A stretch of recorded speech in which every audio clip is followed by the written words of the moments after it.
This is a red knot bird named Chester. Every year, Chester flies a huge distance, 14,967 kilometers. Even though his wingspan is only 50 centimeters, he goes from the Tierra del Fuego to the Canadian Arctic every year. He flies with hundreds of his friends in a big pack, stopping together all along the coast of the Americas.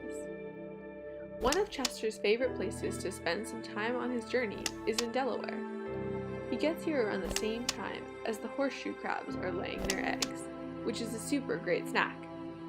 And Chester's visit is important for the other animals in the area too. If red knot birds don't eat lots of crab eggs, there would be way too many crabs the next year. Chester has to fly such a long distance that he usually just takes the most direct route he can. But this can be risky. Flying over a city with lots of humans means that Chester can get confused by bright lights or be breathing and eating unhealthy smog and pollution.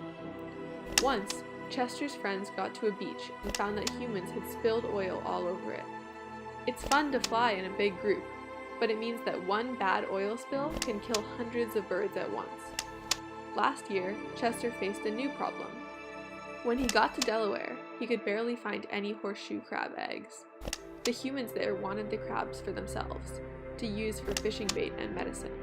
But the humans had taken way too many, and some of Chester's friends didn't get enough food to keep flying on their journey.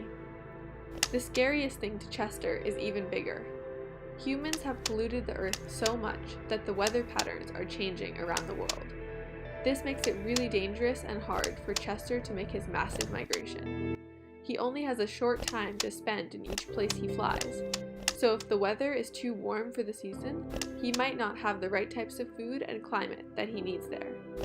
Chester and his red knot friends can try to fly at different times of the year, but with such a long journey to make, it is nearly impossible for him to adjust his behavior as fast as the climate is changing.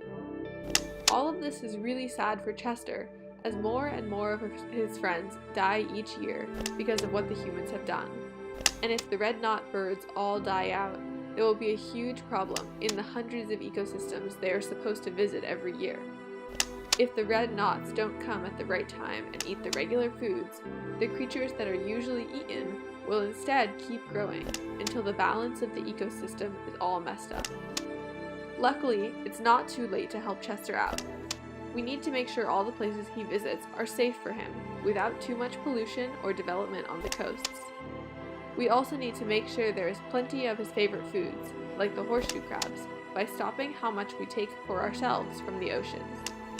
And we need to use clean, green sources of energy, food, and products to try to stop the climate from changing too much more. Hopefully, if everyone comes together to protect our coast, we can also help protect birds like Chester from going extinct.